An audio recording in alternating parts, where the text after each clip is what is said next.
In this video, we're going to review the memoryless property of the exponential random variable. Just to focus our idea, suppose that we have a light bulb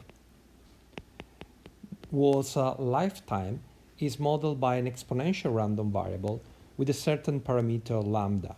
Okay, so basically the expected lifetime of our light bulb is 1 over lambda seconds. Because we observed in the previous video that the expectation of the exponential random variable is the reciprocal of its parameter. Okay, so this is the rate and this is the delay. Okay, so what do we want to know? Suppose that you are in a room and you turn on your light bulb and you observe that it works for u seconds. And then you want to know what's the probability that it will stop working in the next t seconds. Okay, so more formally we can say that we want to find the probability that x stop working in t plus u seconds given that x is strictly greater than u. So basically you want to know after u seconds, okay, the probability that it keep working for other t seconds, okay, and you know that it has worked for u seconds, so that's the condition probability, okay, and of course this can be rewritten as 1 minus the probability that x is greater than t plus u given that x is greater than u.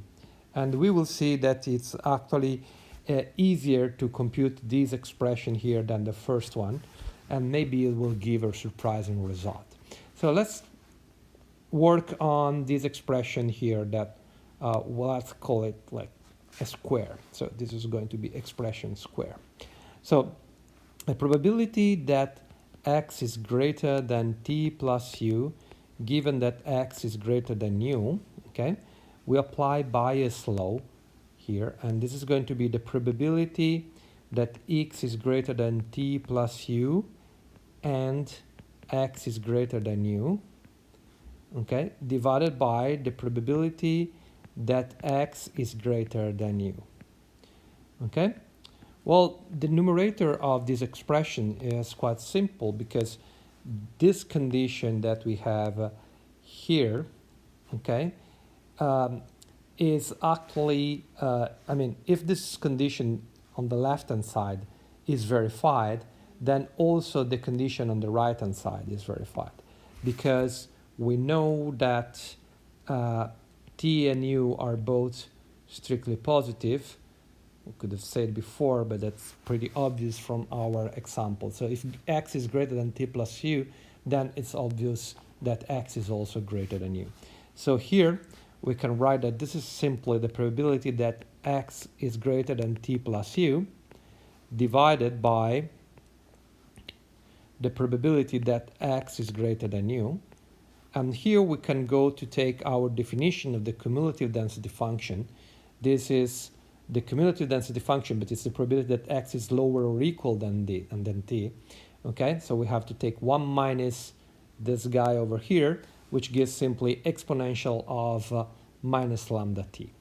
So here we got for the numerator the exponential of minus lambda t plus u, and this is divided by the exponential of minus lambda u.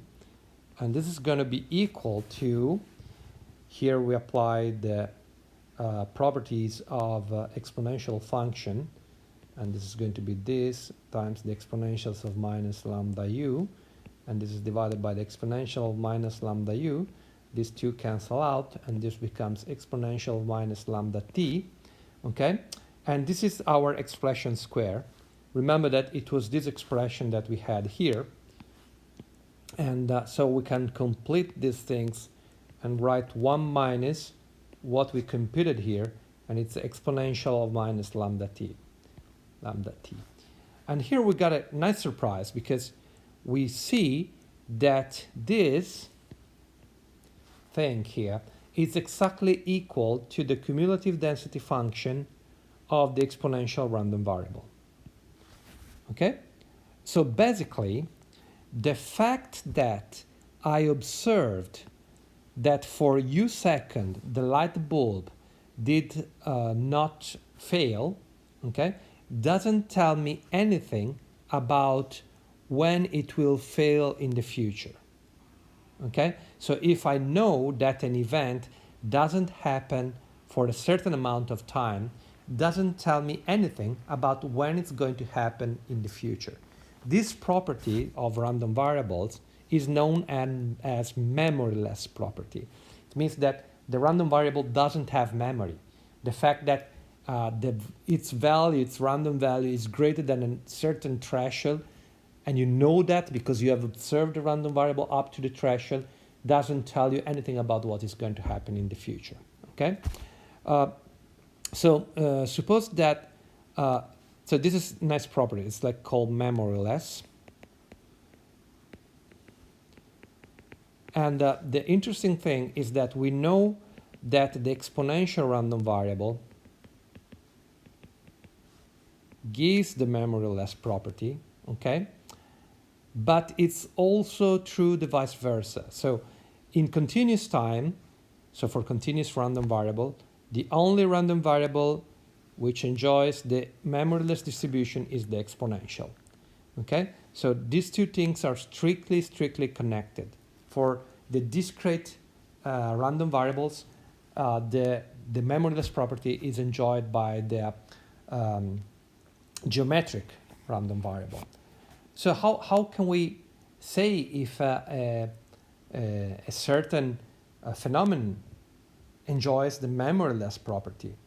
Well, you may think, for example, that you go to a street and the cars are passing at random time, okay? And they are all independent one of the other, okay? We will see that it's reasonable to assume that the time between one car and another is an exponential random variable. And when you arrive at that street, okay, how long do you have to wait? Well, the length of waiting, okay, is actually the expected time between two cars, okay, which seems to be counterintuitive, but it's actually what happens. And maybe for the discrete case, it becomes easier to focus something, because a memoryless phenomenon is the extraction of numbers for the bingo.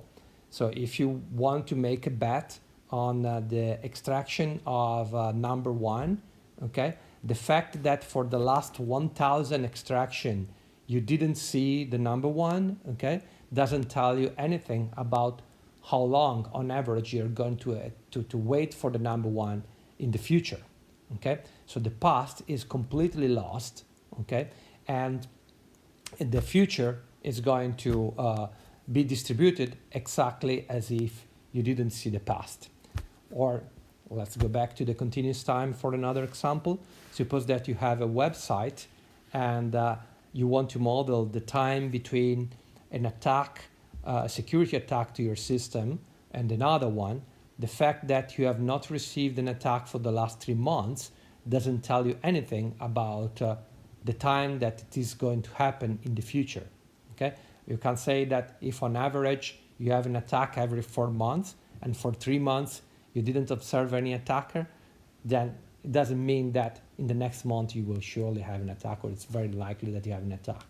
Okay? Because just the fact that this didn't happen doesn't tell you anything about what is going to happen in the future. So that's an important connection between the memoryless property and the exponential distribution.